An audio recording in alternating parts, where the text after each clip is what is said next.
인사드리겠습니다. 김경수입니다. 일단 논문은 FRTP 섬유 강화제 함유량에 따른 연소 특성에 관한 연구고요. 저는 이제 교수님 만나고 소방 기술사 땄고요. 그리고 교수님 밑에서 석사, 박사까지 마쳤고요. 제 입장에서는 상당히 이제 너무너무 감사하죠. 평생을 이제 그 스승님을 이제 그리고 이제 정신적인 지주로 삼으실 수 있는 분이 있다라는 것만으로 저는 너무너무 감사하고요. 정말로 이제 정년 축하드리고 앞으로도 저희들 이끌어 주셨던 것처럼 저희들도 잘 복귀하고 그리고 계속해서 이제 교수님이 이제 건강한 모습 봤으면 좋겠습니다.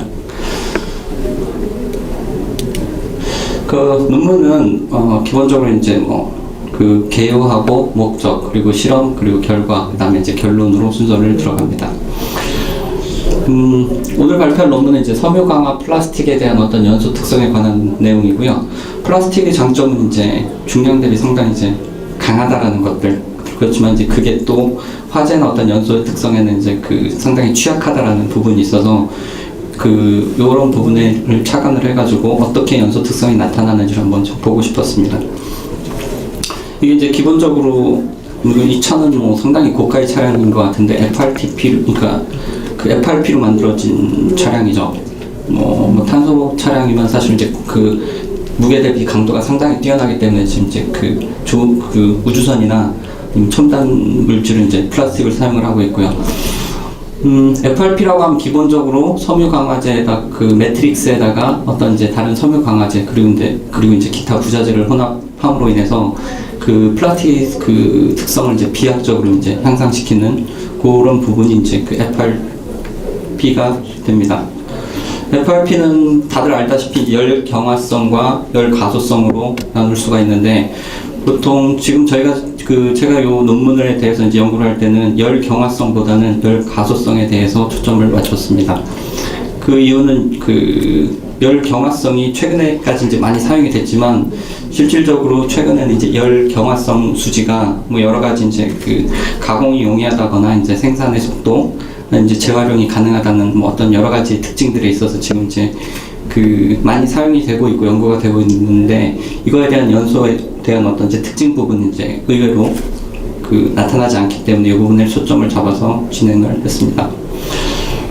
연구 계획 및 목적은 있고요. 그 다음에 이제 기존에 어떤 사례가 있었는지 그리고 실험은 이렇게 설계를 했습니다. 매트릭스를 폴리카보네이트랑 나일론으로 놓고 섬유 강화제를 유리섬유와 탄소섬유로 놓고 그리고 유리섬유와 탄소섬유를 10%, 20%, 30%, 40% 했을 때 그때 나타나는 실험이 이제 기계적 특성이나 열적 특성, 난연성 그리고 연소성이 어떻게 변화되는지 양상 그거에 대한 이제 경향성을 파악하기 위한 테스트가 실험이 진행됐습니다. 외국 사례를 보면 실질적으로 보시는 것처럼 FRP의 어떤 물리적 특성 위주로 되어 있고요.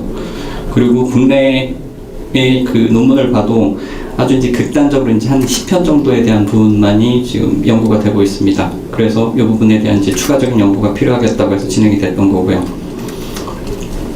아까 말씀드린 것처럼 실험 재료는 매트릭스 수지로 폴리카보네이트와 나일론 그리고 섬유 강화제로 유리섬유와 탄소섬유 요걸 가지고 이제 테스트를 해서 그거에 대한 이제 성능 비교를 한 겁니다. 섬유 강화제는 보이시는 것처럼 유리섬유 그리고 탄소섬유 그리고 폴리카보네이트 나일론에 대한 이제 사진이고 그것들을 함량을 0% 이제 순수한 물질에서부터 10%, 20%, 30%, 40%를 섞어가면서 총 20번에 대한 이제 실험에 대한 경향을 파악을 한 겁니다. 요건 이제 매트릭스와 섬유 강화제에 대한 어떤 기본적인 물성들을 나타내고 있는 거고요. 요걸 섞기 위해서 매트릭스 수지와 섬유를 이제 유리섬유하고 탄소섬유죠. 섬유 강화제를 이제 압출기에 넣고 이제 교반을 시키는 거죠. 그래가지고 이제 정상적으로 이제 10%, 20%, 30%, 40%가 지금 정상적인 혼합이 될 수 있게 한 거고, 그리고 나온 10편을 나온 이제 칩을 사출기에 넣어서 원하는 형태로 만듭니다. 원하는 형태라고 하면 여기 보이시는 것처럼 실험을 지금 굴곡 강도, 굴곡 탄성률, 그리고 인장 강도, 그리고 인장 연신율, 그리고 열변형 온도, 그리고 난연성 측정을 하기 위한 시편으로 만듭니다. 그게 이렇게 시편이 이제 제작이 된 거고요. 그리고 추가로 그 열적 특성을 보기 위해서 이제 콩칼로리미터 시험을 이제 다시 진행을 했고요. 거기에서 나오는 게 이런 이제 콩칼로리미터에서 기본적인 시편을 다시 생산을 해서 요걸 가지고 이제 그 장비를 사용해서 테스트를 한 거죠. 여기서부터 이제 실험 결과를 보시면 되고요. 비강도인데 단위 단위 밀도 그 인장 강도를 이제 밀도로 나눈 값이고, 이게 얼마나 경량이면서 강도가 세냐의 특징을 지금 보기 위한 거고, 이 실험 결과에 보시면 전체적으로 이건 이제 순수한 물질이고요. 나일론에다가 폴리카보네이트에다가 유리섬유를 섞었을 때 맨 마지막 맨 아랫 부분이고요. 그리고 그 나일론에다가 탄소섬유를 섞었을 때 인장 강도가 뭐 여기 보이시는 것처럼 비강도가 이제 점진적으로 향상이 되는 것을 볼 수 있습니다. 그럼 이거는 이제 열 변형 온도죠. 일정 온도에 어느 정도의 온도에 도달했을 때 플라스틱의 변형이 생기는지를 보기 위한 실험이 열 변형 온도에 대한 실험이고요. 보이시는 것처럼 그러니까 섬유 강화제를 함유하지 않았을 때 폴리카보네이트가 나일론에 비해서 2배 이상 높습니다. 근데 여기에 섬유 강화제를 함유를 시켰을 때 폴리카보네이트는 보이시는 것처럼 폴리카보네이트 들어가는 부분은 이제 거의 일정하게 되어 있고요. 그리고 나일론에다가 섬유 강화제를 집어넣었을 때 이 열변형 온도는 거의 2배 이상으로 향상되는 것을 볼 수 있었습니다. 난연성 실험이고요. 난연성 실험은 여기서 보이시는 것처럼 폴리카보네이트에다가 글라스 파이버를 넣었을 때 함유량이 30% 이상이 되면 난연성이 V0 등급으로 떨어집니다. 실질적으로 이제 난연성이 이제 가장 좋다는 거고요. 그거는 마찬가지로 나일론에다가 글라스 파이버를 섞었을 때도 동일하게 나옵니다. 나머지는 난연성이 V-2 등급으로 나오는 것을 볼 수 있었습니다. 이건 이제 난연성 테스트할 때의 기준이고, 이런 식의 어떤 실험 위에다 세워놓고 밑에다 이제 불을 붙였을 때 이게 이제 어떤 양상을 몇 초 안에 어떻게 변화가 되는지를 확인한 테스트였던 거고요. 요거는 이제 연소 시험을 하기 위해서 이제 콩칼로리미터를 테스트하기 전에, 이 부분은 콩칼로리미터를 들어가기 연소 시험하기 전에 대한 부분이고요. 그리고 밑에 부분은 연소 시험이 끝난 상태에서 본 거고, 기본적으로 이제 섬유 강화제가 들어가 있어서 그런지 형태의 어떤 일정한 형태를 그대로 유지를 시키고 있고요. 부피에 대한 변화도 딱히 없었습니다. 이거는 타임 투 이그니션 테스트입니다. 이제 착화 지연 시간에 대한 부분이고요. 보이시는 것처럼 폴리카보네이트가 나일론에 비해서 훨씬 더 기본적으로 이제 TTI 값이 높고, 여기에 섬유 강화제가 함유할수록 비례적으로 증가하는 것을 볼 수 있습니다. 요 실험은 이제 히트 릴리즈 레이트죠. 열방 출량 시험이고요. 요것도 마찬가지로 이제 함유량이 증가할수록 HRR 값은 이제 점진적으로 이제 낮아지는 것을 알 수 있었고요. 나일론이 상대적으로 열 방출량이 더 높은 걸 알 수 있습니다. 이거는 이제 섬유 강화 피크 히트 릴리즈 레이트죠. 최대 HRR 값, 최고의 HRR 값을 지금 나타낸 거고, 보이시면은 섬유 강화제 미함유 시의 최대 열 방출량은 나일론이 이 부분입니다. 810kW, 단위 면적당 810kW가 됐었고요. 그리고 폴리카보네이트가 230kW 단위 면적당, 그래서 이제 나일론이 이제 약 3.5배 정도의 pH-RR 값이 더 크다라는 걸 알 수 있었고요. 여기에 섬유 강화제를 10%, 20%, 30%, 40%를 이제 집어넣으면서 경향성을 파악했을 때 섬유 강화제 함유 시에 함유량이 증가할수록 pH-RR 값은 감소한다라는 거, 그리고 나일론 값은, 그리고 그 중에서도 나일론의 변화율은 급격하게 지금 더 떨어진다는 걸 볼 수 있었습니다.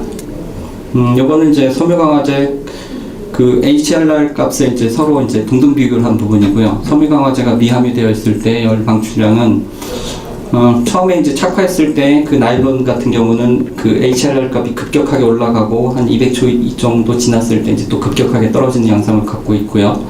그리고 나일론 같은 경우에는 그리고 폴리카보네이트 같은 경우에는 상대적으로 이제 낮게 진행이 되고 있는 게 지금 기본적인 이제 특성입니다. 여기에다가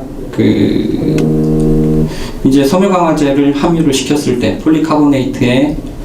폴리카보네이트에다가 이제 40%의 유리섬유랑 탄소섬유를 섞었을 때 이 값 자체 그 HRR 값이 이제 급격하게 떨어지는 걸 볼 수 있었고요. 실질적으로 나일론에도 똑같은데 나일론에서 떨어지는 것들이 이제 더 크게 나타난다고 볼 수 있었습니다. 이제 결론입니다. 지금까지 이제 제가 설명드렸던 내용 것처럼 함유량이 40%까지 증가됐을 때 그 착화 온도 그 TTI는 길어지고요. THR, PHRR, HRR 값은 낮아져서 화재 억제에 영향을 이제 미친다고 볼 수 있었고요. 난연성은 유리섬유 30% 이상 함유했을 때 그 V0 등급을 보였고 나머지는 이제 그 V2 등급을 나타냈고요. 매트릭스는 폴리카보네이트의 경우에 열변형 온도가 2배 이상 상승했지만 나일론 같은 경우에는 큰 변화는 없었고요. THR 그리고 PHRR, HRR 값은 그 섬유 강화제보다는 매트릭스의 기본 특성에 더 큰 영향을 받는다라는 것을 알 수 있었습니다. 다시 한번 저희 교수님께서 저를 이제 지도해주고 이끌어주신 거에 대해 정말로 이제 감사 인사를 드립니다. 이상입니다. 네, 발표 수고하셨습니다.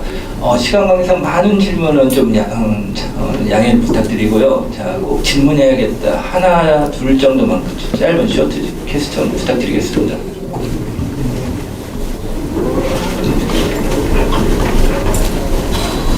아무나 하나 정도는 부탁드려도 될까요? 어떠십니까? 예, 부탁드립니다. 연구하신 자재가 소방에서 굉장히 유용하게 쓸 수 있을 거라는 생각이 들긴 하는데 이번 단가가 단가율이 어떻게 변할지 혹시 계산해 보셨는지. 원래 연구는 이게 좀 다르죠, 경제성하고. 근데 기본적으로 탄소섬유 자체가 비쌉니다. 그래서 지금 여기에서 특징 중에 하나는 연소 특성으로 봤을 때는 탄소섬유보다 유리섬유가 훨씬 더 나은 걸로 나타나고요. 그 부분은 이제 경제성 부분도 있고 실질적으로 탄소섬유는 불에 탑니다. 근데 유리섬유는 이제 불에 타지 않기 때문에 아까 보였던 것처럼 난연성이 그 3등 그 V-1이 나왔던 거는 그 매트릭스의 종류에 상관없이 유리섬유를 30% 이상 넣었을 때 부분이거든요.